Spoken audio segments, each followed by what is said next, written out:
Tras la Segunda Guerra Mundial, algunos historiadores aliados destacaron la superioridad armamentística y de equipo alemana como causa de las victorias hasta 1941, que incluía abrumadora superioridad de medios. Sin embargo, hasta septiembre de 1939, tanto el armamento como las principales máquinas de guerra distaban mucho de ser superiores. Este es un análisis de los principales medios e instrumentos alemanes con los que comenzó la guerra. Alemania comenzó el conflicto con 629.000 pistolas, aunque de estas solo 170.000 eran la legendaria Luger P-08 de calibre 7,65. De hecho, esta pistola había dejado oficialmente de enviarse al ejército en 1938, aunque se mantuvo posteriormente como un arma típica de oficiales. En 1939 solo se fabricaron 32.000. La Walther P-38 de 9 milímetros y más barata que la anterior, fue en la práctica la pistola reglamentaria de los oficiales, así como también de la Gestapo, aunque la mayoría prefería la icónica P-08. La otra pistola con la que contaba el ejército alemán con más de 100.000 unidades en 1939 era la Mauser C-96, semiautomática, de calibre principal 7,63, aunque también disponible en 9 milímetros. Como curiosidad, era la pistola preferida de Winston Churchill. Los subfusiles principales en 1939 eran el MP-18, MP-28 y MP-34, todos de 9 milímetros, desarrollados por Hugo Schmeisser, y que databan de finales de la Primera Guerra Mundial, excepto el último que se desarrolló en la década de 1920. Aunque bien diseñados y fiables, no era su desarrollo en 1939 una prioridad del ejército alemán. El famosísimo MP-40, diseñado por Heinrich Vollmar, que es probablemente el arma más icónica del bando alemán, no entró en realidad en producción hasta 1940, y aún tardó un año más en entregarse a diversas unidades, especialmente tropas de asalto y Waffen-SS. El fusil estándar del ejército alemán en 1939 y hasta el final de la guerra fue el Mauser K98K, adoptado por la Wehrmacht en 1935 y de calibre 7,92. Robusto y fácil de fabricar, en 1939 se produjeron 279.000 unidades, y después del inicio de la guerra se diseñaron no menos de 9 versiones diferentes, incluyendo de francotirador. Alemania fue especialmente eficiente en el diseño y desarrollo de ametralladoras. En 1939 la principal era la legendaria MG-34, de 7,92 milímetros, 10 kilos de peso y unos 600 disparos por minuto. Podía usarse con o sin trípode, con alimentador de tambor o cinta, y fue un arma fiable e imprescindible en todas las ramas de la Wehrmacht. Sin embargo, la famosísima MG-42, evolución natural de la anterior, también de calibre 7,92, aunque más pesada, potente y de mayor alcance, no entró en producción hasta 1942. Al estallar el conflicto, había en servicio dos tipos de granada de mano: la famosa M24 de mango, cuyo origen databa de un modelo similar de 1918, y la M39, tipo huevo, menos conocida, algo menos potente y que se produjo hasta 1943. Alemania disponía de más de 2 millones de M24 en 1939. El modelo principal de mortero de campaña era el GR-34 de 81 milímetros, introducido en 1937 y del que disponía de unos 5.000 ejemplares en 1939.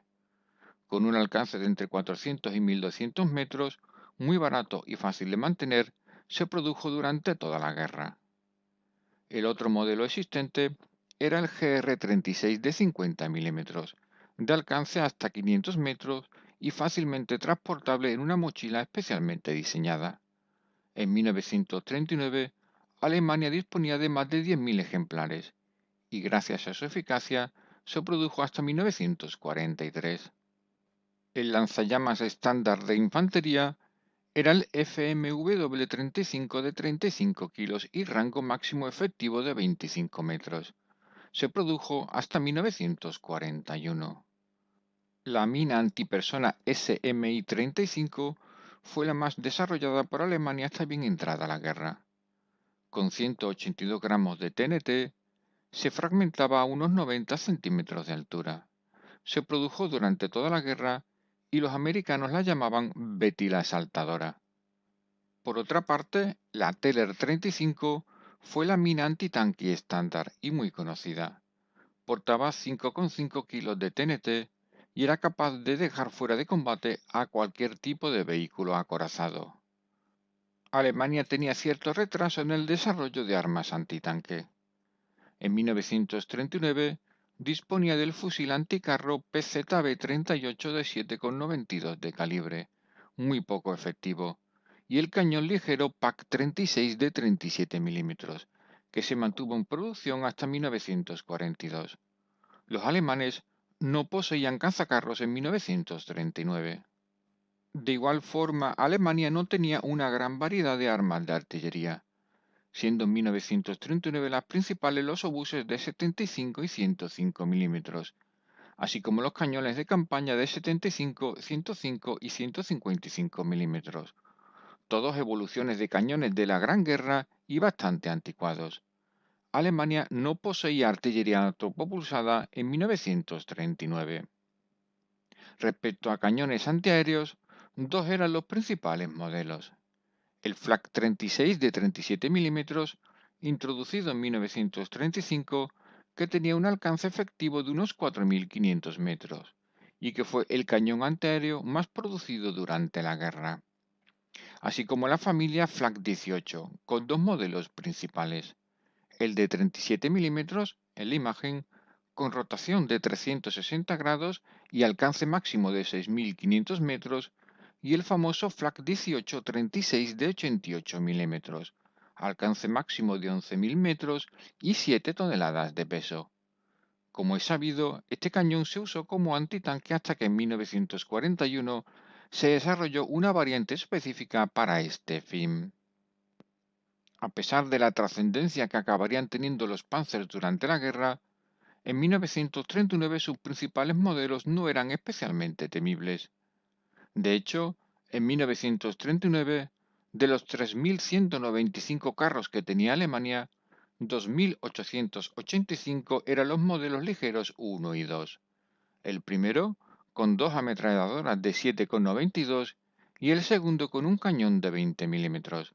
Además, ambos estaban pobremente blindados.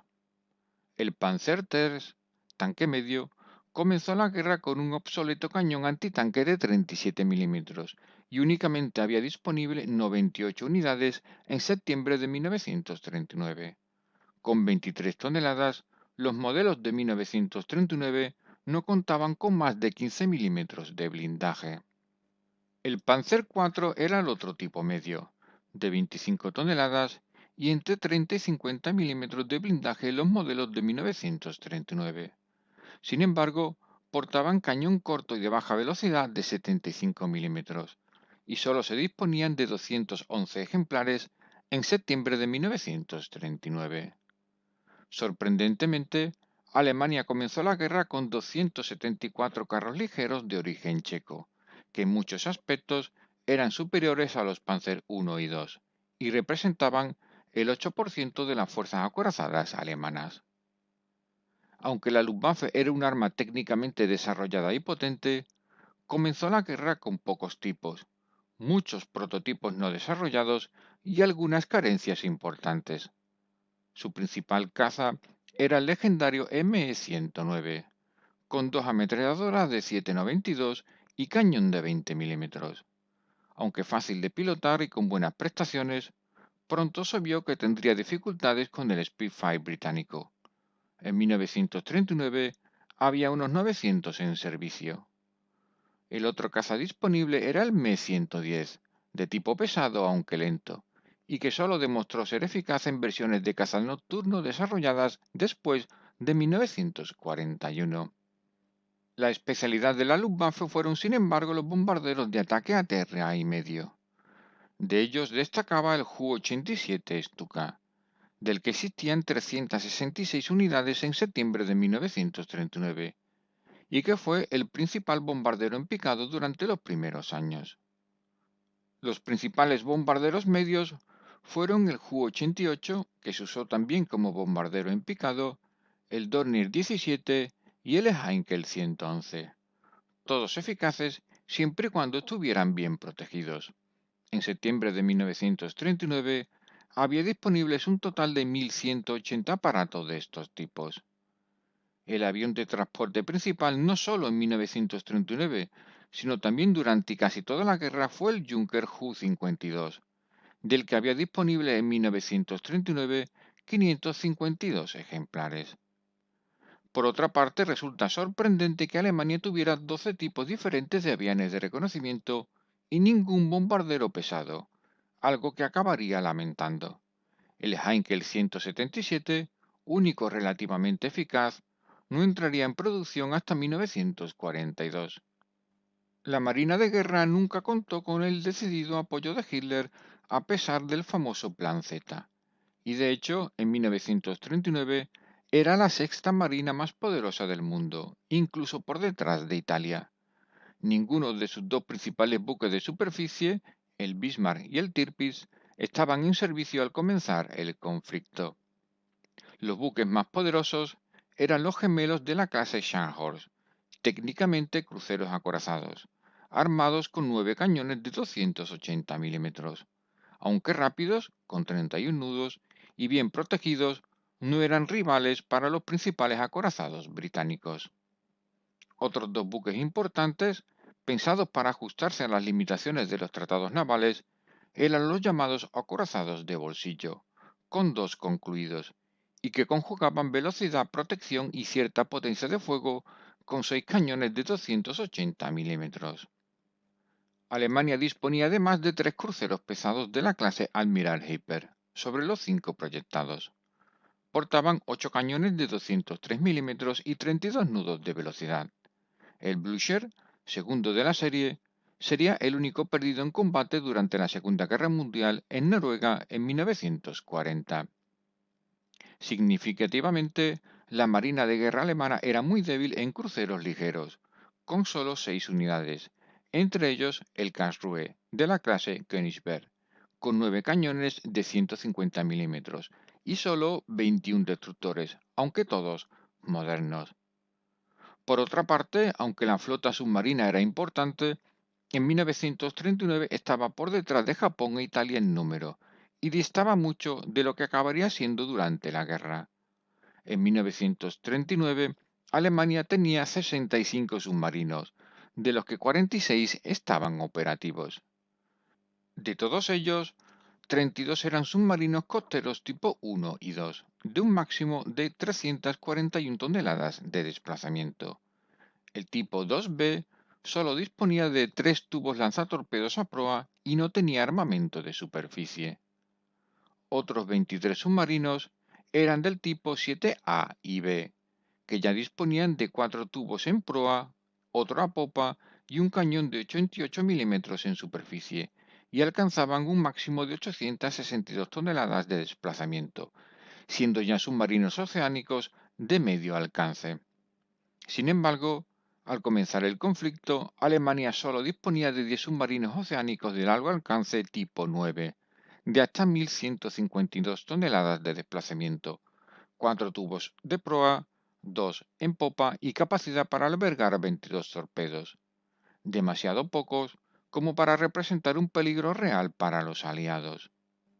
En definitiva, aunque las Fuerzas Armadas alemanas en septiembre de 1939 eran poderosas, poseían importantes limitaciones y vacíos tanto a nivel técnico como cuantitativo.